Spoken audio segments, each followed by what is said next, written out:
Hello listeners, आग मन पकईदेवी एवं कोरोनार समय तेणु मास्क पिंधंतु, बारंबार हाथ धुंतु, सामाजिक दूरत्व बजाय रखंतु, आउ काम नथिले बाहर को आदौ न जातु।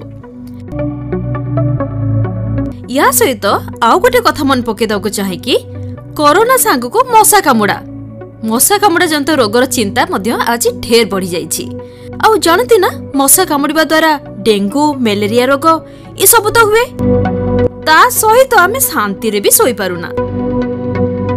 तेणु आमे विभिन्न रासायनिक सामग्री व्यवहार करिथाउ, किंतु ताहा मध्य केते क्षतिकारक आम पई आमे से कथा मध्य जानो। आज मु कहिबी रासायनिक सामग्री बदल रे हाथ पाहांतारे मिलुथिबा केतक प्राकृतिक जिंस व्यवहार करी मध्य आमे मशा दाउरू सुरक्षित रही परिबा। ताहले चलंतु मन देई सुनिबा। 1. लवंग तेल और नड़िया तेल मिसाई देहरे लगाइले मशा पाखक आसिबे नाही। 2. निंब और नड़िया तेल भल भाबे मिसाई देहरे लगाइले मशा पाखक आसंतिनी। 3. लेंबू रस एवं नीलगिरी तेल एक पात्र रे मिसाई देहरे लगाइले मशा कामुड़िबे नाही। 4. केतोटी पाखुड़ा रसुण छेची पानी रे फुटी दियंतु एवं सेही पानी देहरे छिंची होई गले मशा कामुड़िबारु आपण सुरक्षित रही परिबे। 5. पुदीना पत्र छेची यार रस मध्य आपण देहरे लगाई पारंती। 6.